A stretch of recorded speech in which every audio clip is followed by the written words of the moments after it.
सुप्रभात, नमस्कार। संसद टीवी पर आप सभी का स्वागत है। आपके साथ मैं हूं पराक्रम सिंह शेखावत। आप देख रहे हैं टॉप न्यूज, जिसमें अगले आधे घंटे में हम आपको बताएंगे देश दुनिया की तमाम बड़ी खबरें। साथ ही बताएंगे आपको खेल जगत और व्यापार जगत से जुड़े समाचार भी। आइए शुरुआत करते हैं सुर्खियों के साथ।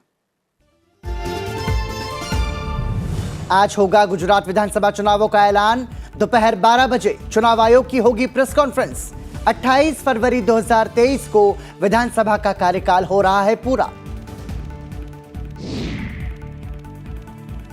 6 राज्यों की 7 विधानसभा सीटों पर उपचुनाव के लिए मतदान शुरू।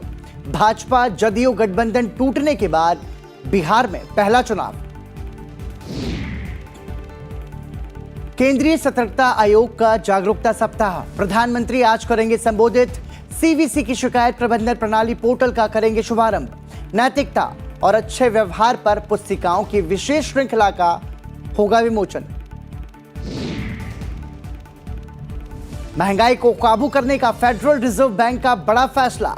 0.75% बढ़ाई गई ब्याज दरें। दुनिया भर के स्टॉक मार्केट पर होगा असर। और दिल्ली एनसीआर में आज भी प्रदूषण भरी सुबह। खतरनाक स्तर पर कई इलाकों का एयर क्वालिटी इंडेक्स। दमा और सांस की समस्या झेल रहे लोगों की अस्पतालों में बड़ी भीड़।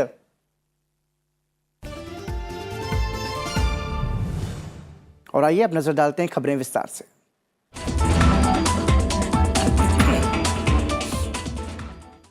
आज गुजरात विधानसभा चुनाव की तारीखों का ऐलान होगा। समाचार एजेंसी पीटीआई के मुताबिक चुनाव आयोग गुरुवार को दोपहर 12 बजे गुजरात विधानसभा चुनाव के कार्यक्रम की घोषणा करेगा। चुनाव आयोग ने कार्यक्रम की घोषणा के लिए एक प्रेस कॉन्फ्रेंस भी बुलाई है। गुजरात विधानसभा चुनाव को लेकर बीजेपी और कांग्रेस पहले ही अपनी कमर कस चुकी हैं। वहीं इस बार आम आदमी पार्टी की एंट्री ने मुकाबले को और भी ज्यादा रोचक बना दिया है। आपको बता दें कि 182 सदस्यीय गुजरात विधानसभा का कार्यकाल 18 फरवरी 2023 को समाप्त हो रहा है। वहीं प्रधानमंत्री नरेंद्र मोदी आज करीब 11 बजे दिल्ली के विज्ञान भवन में केंद्रीय सतर्कता आयोग के सतर्कता जागरूकता सप्ताह के मौके पर आयोजित कार्यक्रम को संबोधित करेंगे। इस अवसर पर प्रधानमंत्री सीवीसी के नए शिकायत प्रबंधन प्रणाली पोर्टल का भी शुभारंभ करेंगे। नागरिकों को उनकी शिकायतों की स्थिति के बारे में नियमित अपडेट के माध्यम से शुरू से अंत तक जानकारी प्रदान करने के लिए पोर्टल की शुरुआत की गई है। कार्यक्रम में प्रधानमंत्री नैतिकता और अच्छे व्यवहार पर पुस्तिकाओं की एक श्रृंखला का भी लोकार्पण करेंगे। इसके अलावा प्रधानमंत्री सार्वजनिक खरीदारी पर विजयवाणी का विशेष अंक भी जारी करेंगे।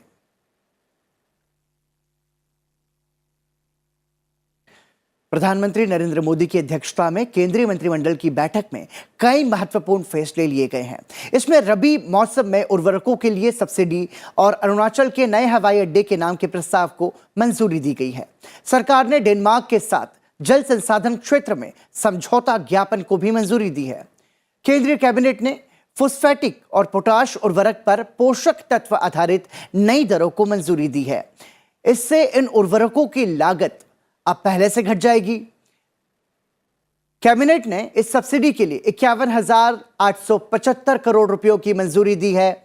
यह सब्सिडी रबी सीजन 2022-23 के लिए है। उर्वरक और कच्चे माल की अंतर्राष्ट्रीय कीमतों में उतार चढ़ाव को मोटे तौर पर केंद्र सरकार की ओर से वहन किया गया है। वहीं सरकार ने पेट्रोल में मिलाने के लिए इस्तेमाल किए जाने वाले इथेनॉल की कीमतों को बढ़ाने का फैसला किया है। सीसीईए ने दिसंबर 2022 से शुरू होने वाले आपूर्ति वर्ष के लिए गन्ने के रस से निकाले गए इथेनॉल की कीमत मौजूदा 73 रुपए 45 पैसे प्रति लीटर से बढ़ाकर 65 रुपए 60 पैसे प्रति लीटर कर दी है। सी हैवी शीरे से तैयार इथेनॉल की दर 46 रुपए 66 पैसे प्रति लीटर से बढ़ाकर 49 रुपए 40 पैसे प्रति लीटर कर दी है। इसके साथ ही बी हैवी शीरे से तैयार इथेनॉल की दर 59 रुपए 8 पैसे प्रति लीटर से बढ़ाकर 60 रुपए 73 पैसे प्रति लीटर कर दी है। अरुणाचल प्रदेश के नए ग्रीनफील्ड हवाई अड्डे का नाम डोनी पोलो एयरपोर्ट ईटानगर होगा। केंद्रीय मंत्रिमंडल ने बुधवार को इस संबंध में एक प्रस्ताव को मंजूरी दी। ईटानगर के हेलोंगी में इस नए हवाई अड्डे को 646 करोड़ रुपए की लागत से तैयार किया जा रहा है। केंद्र और राज्य सरकार की मदद से इसे भारतीय विमानपत्तन प्राधिकरण बना रहा है। साथ ही प्रधानमंत्री नरेंद्र मोदी ने इन सीटू स्लम पुनर्वास परियोजना के तहत झुग्गी वासियों के पुनर्वास के लिए कालकाजी में बनाए गए 3024 नवनिर्मित ईडब्ल्यूएस फ्लैट्स का उद्घाटन कर लाभार्थियों को घरों की चाबी सौंपी। बुधवार को इस मौके पर प्रधानमंत्री ने कहा कि दिल्ली के गरीब परिवारों को पक्का घर देने का जो अभियान शुरू हुआ है वो हजारों गरीब परिवारों के सपने को पूरा करेगा। अकेले कालकाजी एक्सटेंशन के फर्स्ट फेज में ही 3000 से ज्यादा घर बनकर तैयार कर लिए गए हैं और बहुत ही जल्द यहां रह रहे दूसरे परिवारों को भी गृह प्रवेश का मौका मिलेगा। मुझे विश्वास है आने वाले समय में भारत सरकार द्वारा किए जा रहे ये प्रयास दिल्ली को एक आदर्श शहर बनाने में बड़ी भूमिका निभाएंगे। उधर हिमाचल प्रदेश में चुनाव प्रचार तेज हो गया है। बुधवार को केंद्रीय गृह मंत्री अमित शाह ने राज्य के हमीरपुर समेत कई जगहों पर जनसभाओं को संबोधित किया। इस मौके पर उन्होंने कहा कि जनता के सामने दो विकल्प हैं। एक तरफ कांग्रेस पार्टी है जो परिवारवाद से ग्रसित है, तो दूसरी तरफ नरेंद्र मोदी के नेतृत्व में भाजपा पार्टी है जिसका एकमात्र लक्ष्य भारत को दुनिया में आगे बढ़ाना और हिमाचल प्रदेश का समग्र विकास है। मोदी जी ने वन रैंक वन पेंशन को कर 40,000 करोड़ रुपया हमारे सेना के जवानों के परिवार के बैंक अकाउंट में डालने का काम किया। कांग्रेस पार्टी ने इसका जवाब देना चाहिए कि भाई इस देश पर 60 साल तक राज किया, वन रैंक वन पेंशन आप क्यों नहीं दे पाए। इससे पहले केंद्रीय गृह मंत्री अमित शाह ने शिमला में बीजेपी मंडल और जिला अध्यक्षों के साथ बैठक की। हिमाचल प्रदेश चुनाव के मद्देनजर रक्षा मंत्री राजनाथ सिंह आज राज्य की अर्की, जयसिंहपुर और देहरा विधानसभा क्षेत्रों में चुनावी सभाओं को संबोधित करेंगे। प्रवर्तन निदेशालय ने अवैध खनन मामले में, अगली खबर की बात कर रहा हूं, पूछताछ के लिए झारखंड के मुख्यमंत्री हेमंत सोरेन को समन जारी किया है।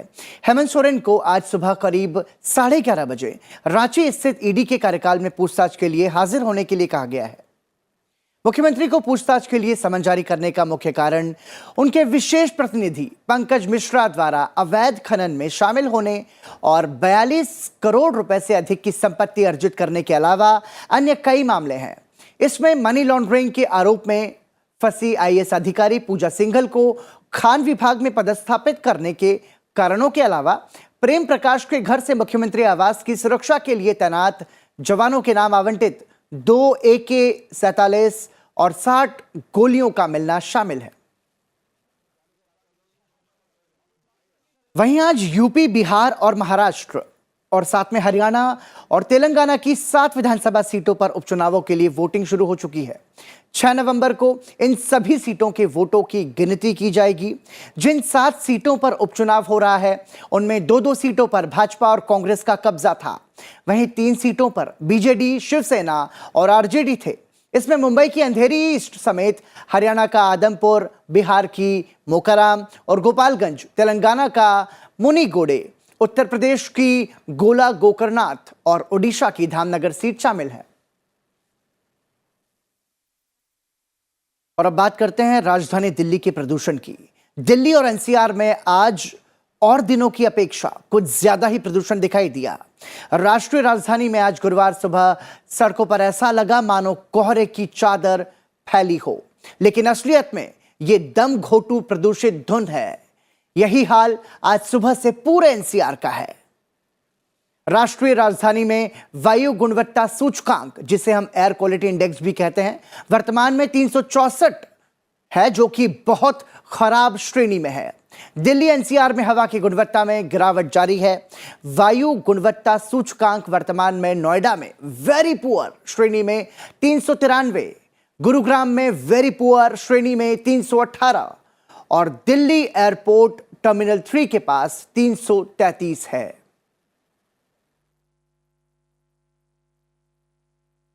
वहीं बात करते हैं अगली खबर की। देश ने एक महत्वपूर्ण कदम में ओडिशा तट से द्वितीय चरण की बैलिस्टिक मिसाइल रक्षा इंटरसेप्टर AD-1 मिसाइल की पहली उड़ान का सफलतापूर्वक परीक्षण किया।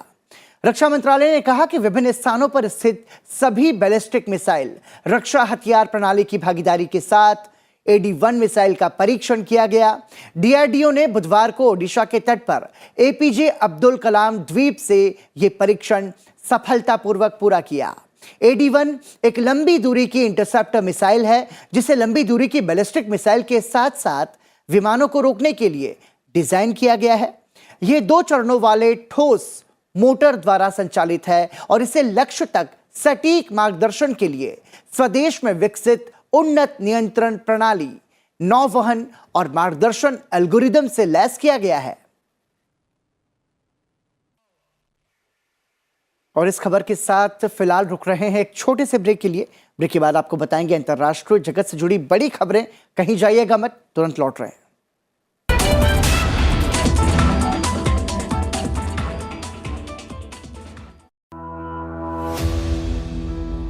मैं पंकज चौधरी, जो लोकसभा का सदस्य निर्वाचित हुआ हूं, ईश्वर की शपथ लेता हूं कि मैं विधि द्वारा स्थापित भारत के संविधान के प्रति सच्ची श्रद्धा और निष्ठा रखूंगा। मैं भारत की प्रभुता और अखंडता अक्षुण्ण रखूंगा तथा जिस पद को मैं ग्रहण करने वाला हूं, उसके कर्तव्यों का श्रद्धापूर्वक निर्वहन करूंगा। सबसे पहले तो हम आप सबके धन्यवाद देना चाहती कि आपके ही बदौलत 6 बार मैं सांसद चुना गया। आपके सांसद में देखिए मेरी बात शुक्रवार 7:30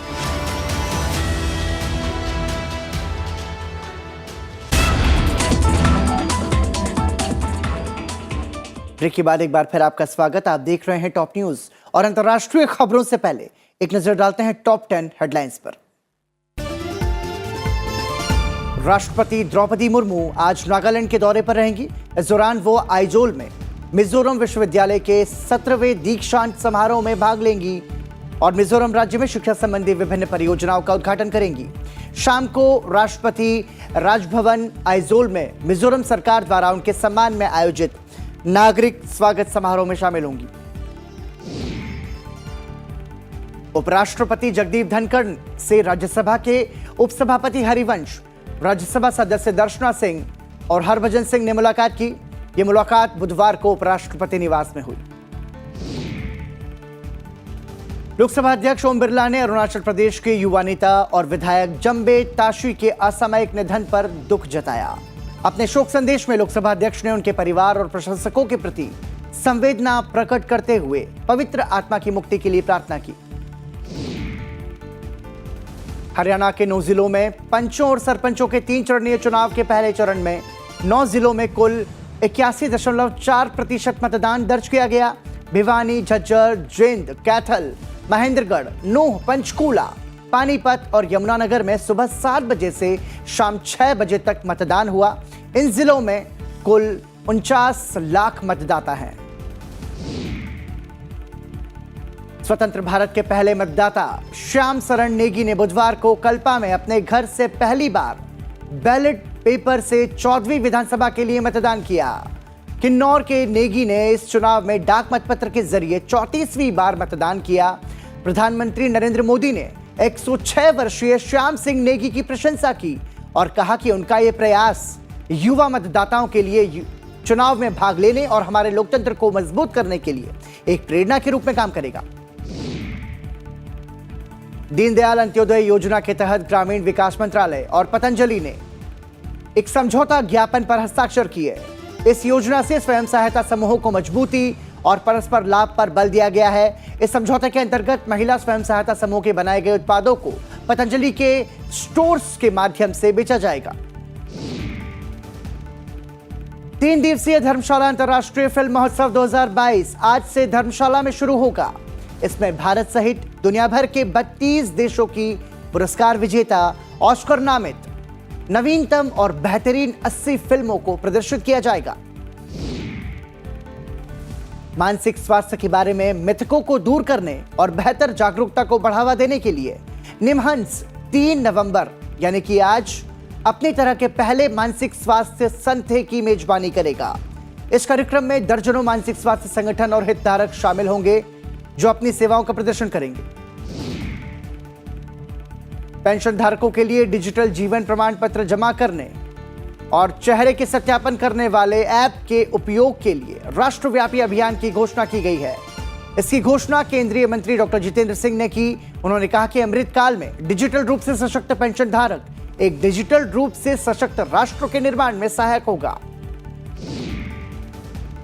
और भारत में बीते 24 घंटे में कोरोना वायरस संक्रमण के 1190 नए मामले सामने आने से देश में संक्रमितों की कुल संख्या बढ़कर 4,46,55,828 हो गई है, जबकि उपचाराधीन मरीजों की संख्या घटकर 16,243 रह गई है।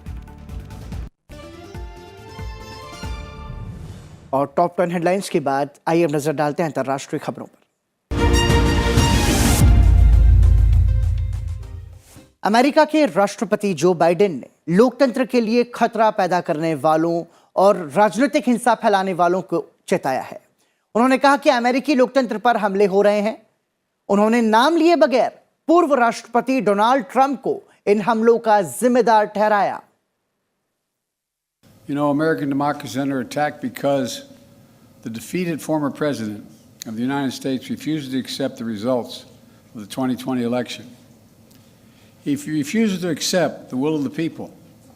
He refuses to accept the fact that he lost. He has abused his power and put the loyalty to himself before loyalty to the Constitution. And he's made a big lie an article of faith in the MAGA Republican Party, the minority of that party. The great irony about the 2020 election is that it's the most attacked election in our history, and yet, there's no election in our history that we can be more certain of its results. Every legal challenge that could have been brought was brought. Every recount that could have been undertaken was undertaken. Every recount confirmed the results. उधर रूस और Ukraine में जारी जंग के बीच अब Korea प्रायद्वीप में युद्ध का खतरा मंडराने लगा है। उत्तर कोरिया ने एक मिसाइल जापान के ऊपर से प्रशांत महासागर की ओर दागी। इसे देखते हुए जापान के प्रधानमंत्री कार्यालय ने आपातकालीन अलर्ट जारी किया है। जापान सरकार ने जे वार्निंग जारी की है। यह चेतावनी गंभीर हालातों में जारी की जाती है। वहीं उत्तर कोरिया ने समुद्र में 23 मिसाइलें दागकर अपने पड़ोसी देश दक्षिण कोरिया में भय फैला दिया है। एक मिसाइल दक्षिण कोरिया के तट से महज 60 किलोमीटर की दूरी पर उत्तरी सीमा रेखा क्षेत्र के समुद्र में गिरी। यह विवादित क्षेत्र है और दोनों देश इस पर दावा करते हैं। दक्षिण कोरिया ने इसे अपने इलाके में घुसपैठ करार देते हुए जंगी विमान भेजे, जिन्होंने 3 मिसाइलें दागकर जवाब दिया।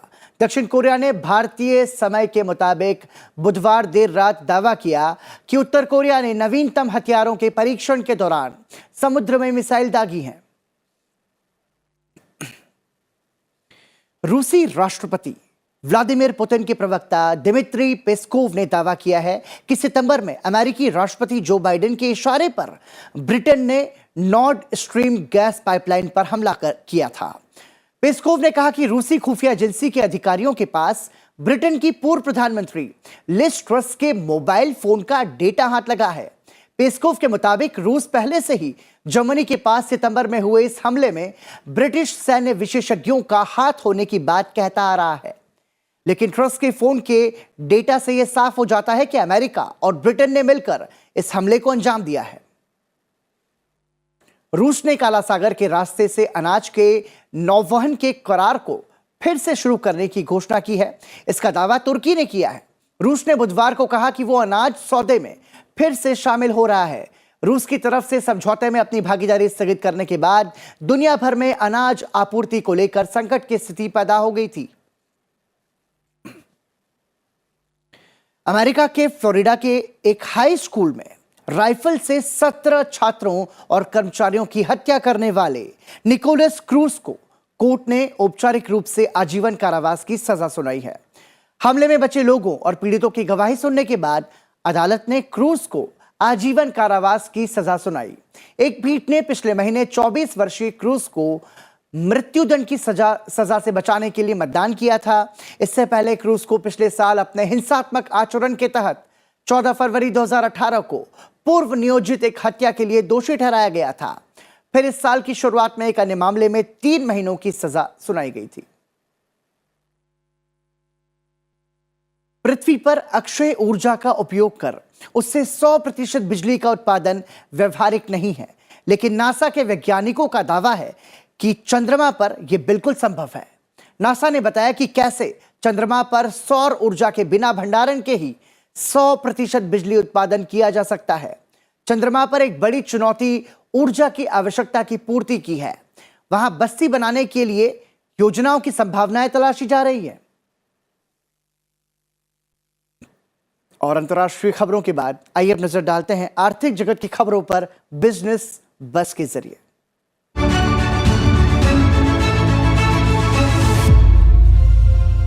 कोयला मंत्रालय आज से कोयले की बिक्री के लिए कोयला खदानों के नीलामी के छठे चरण की शुरुआत करेगा। इस नीलामी की शुरुआत वित्त मंत्री निर्मला सीतारमण करेंगी। कोयला मंत्रालय के अनुसार खदानों का विवरण, नीलामी की शर्तें, समय सीमा की जानकारी MSTC के नीलामी मंच पर देखी जा सकती है। नीलामी 2 चरण की पारदर्शी प्रक्रिया के जरिए ऑनलाइन तरीके से होगी। अब तक 64 खदानों की वाणिज्यिक नीलामी हो चुकी है। वहीं भारतीय रिजर्व बैंक ने अपनी शीर्ष मौद्रिक संस्था MPC की एक विशेष बैठक बुलाई है, जो कि आज होगी। इस बैठक में मुद्रास्फीति को लगातार 3 तिमाहियों तक 6% से नीचे रख पाने में नाकामी से जुड़ी रिपोर्ट तैयार की जाएगी। RBI अधिनियम की धारा 45 ZN के प्रावधानों के अनुरूप मौद्रिक नीति समिति MPC की एक विशेष बैठक बुलाई गई है। RBI अधिनियम की इस धारा में प्रावधान है कि मुद्रास्फीति को सरकार की तरफ से तय सीमा के भीतर रख पाने में नाकाम रहने पर केंद्रीय बैंक को इसके बारे में सरकार को रिपोर्ट देनी होती है। सरकार ने मुद्रास्फीति को 4% पर सीमित रखने का लक्ष्य केंद्रीय बैंक को दिया हुआ है। वहीं इससे पहले बुधवार को RBI गवर्नर शक्तिकांत दास ने महंगाई की स्थिति से निपटने के लिए रिजर्व बैंक के तरीके का बचाव किया है। उन्होंने सभी से स्थिति को भावनात्मक रूप से नहीं देखने को कहा और जोर दिया कि घरेलू मुद्रा ने व्यवस्थित तरीके से प्रदर्शन किया है। RBI के गवर्नर ने मुंबई में बैंकर्स के वार्षिक फीडबैक सम्मेलन में कहा कि समय से पहले सख्त कदम उठाने से अर्थव्यवस्था और नागरिकों को भारी कीमत चुकानी पड़ती है। शक्तिकांत दास ने कहा कि RBI ने महंगाई दर में वृद्धि के कारण ब्याज दरों में आक्रामक रूप से वृद्धि नहीं करके अर्थव्यवस्था का समर्थन करने का फैसला किया। उन्होंने कहा कि RBI के डिजिटल मुद्रा की शुरुआत देश की मुद्रा के इतिहास में ऐतिहासिक क्षण है और यह व्यापार करने के तरीकों को बदल देगा। Now, amidst all this, external demand, however, remains a weak spot in the face of accentuating global economic slowdown. Domestic inflation remains elevated. We are closely monitoring the inflation trends as well as the effect of our past actions. In our view, that is in Reserve Bank's view and in my view, price stability, sustained growth and financial stability need not be mutually exclusive. In the Mahabharata, और अब बात खेल जगत से आने वाली बड़ी खबरों की।